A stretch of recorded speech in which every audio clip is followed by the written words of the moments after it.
Welcome to a lesson with Dr. Powell. Let's take a look at what the notions of preimage and image are in relation to a function with an example. Suppose we have a function, and let's suppose the function is just given by a table of and we have inputs and outputs. And the domain and codomain, well, we'll just take the domain as the list of x that we actually see in the definition here. So let's suppose we take, let's just do 1, 2, 3, 4. So that means the domain. So we have f going from D to C. So the table will give us the rule, but we also need to know what the domain and codomain are. So the domain, we're going to take as the set 1, 2, 3, 4. The codomain, let's take as the set -1, let's say -2, maybe 5 and 0, and 7. Okay, it's just kind of some numbers in there, and so we have different choices for things we can use. Maybe we send 1 and 2 to 0. Maybe we send 3 to -1, and let's send 4 to 7. Okay. Now, what we get is we can plug in a number here, 1, and we get something out, an output.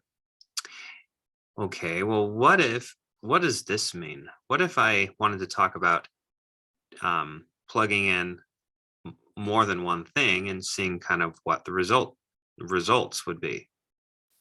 So let's suppose I plug in a subset of the domain, 1, 2. So what should the output be? The out should be the set of outputs that you would get by plugging in any one of these things into the function. So what do you get when you plug in 1? What do you get when you plug in 2? Of course, both of these are the same, so you really just get a single element.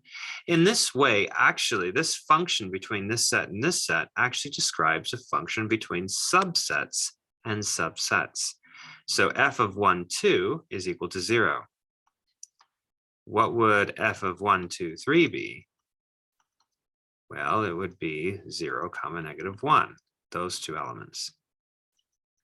What would f of 1, 2, 3, 4 be? That would be the set 0, -1, and 7.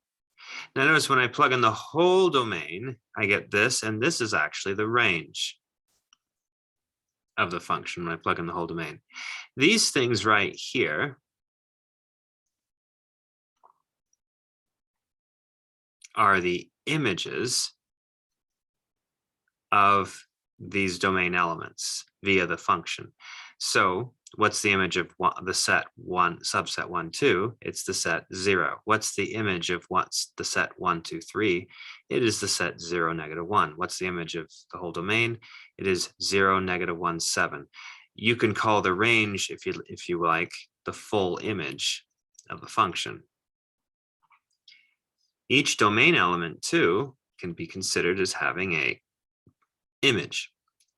Take 1. What is its image? It's 0. If we use the notation for assignment, 1 is assigned to its image, 0.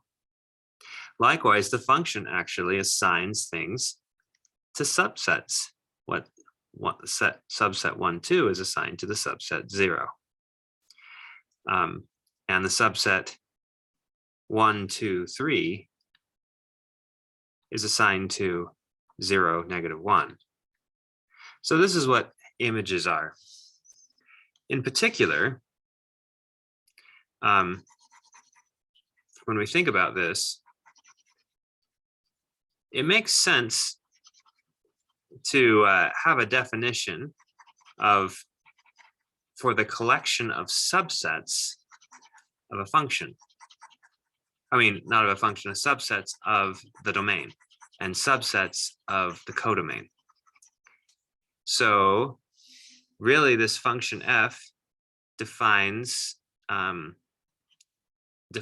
of like an image function, but I'll use the same f though, from what's called the collection of all subsets of D. It's called the power set of D to the power set of C. This is called the image function associated with this function.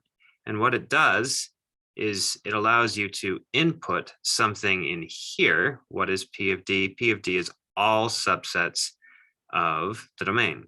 So you could put in like 2, 3, for instance, and you would output 0, -1.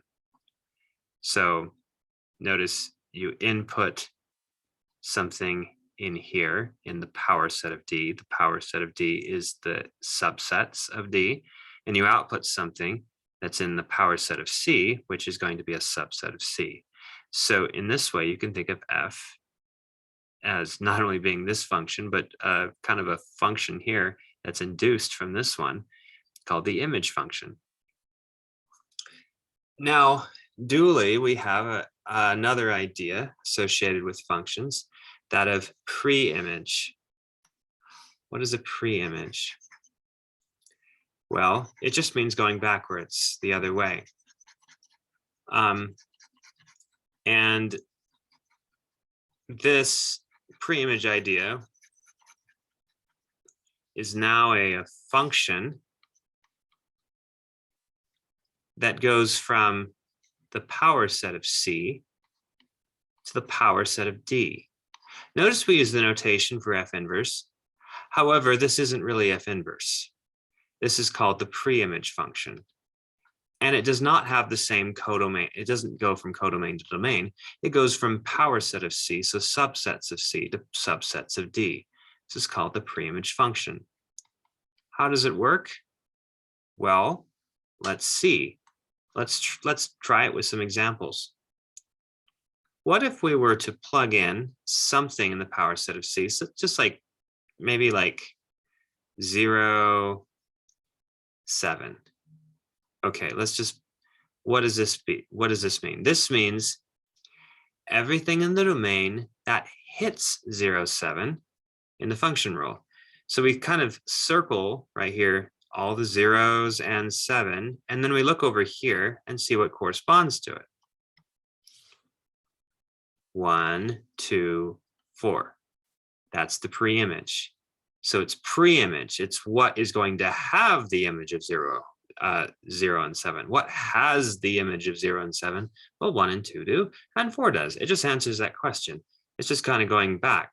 And notice it's completely well defined. I don't have to worry about things being having inverse functions or not here. I'm not thinking of this is not an inverse function. This is a preimage function, and it always exists for every single set. Let's practice this on a few things. What is the preimage of the set? Let's do -2, 5, 0. Well, let's think. What has images in this set? Well, nothing has images of -2 and 5, so we don't have to worry about that. But we do have things that have images of 0, and that's 1, 2. Notice that multiple subsets of the codomain actually have the same preimage, 1, 2.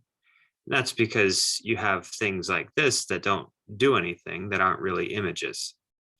So for instance, I could put in, we could have just done 5, 0, for instance.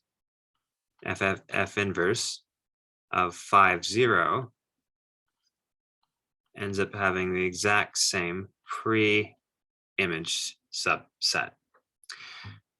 So in that way, we get preimages. So we have a nice preimage function from the power set of the codomain to the power set of the domain. That's what preimages are and images are of a function. Thanks for watching.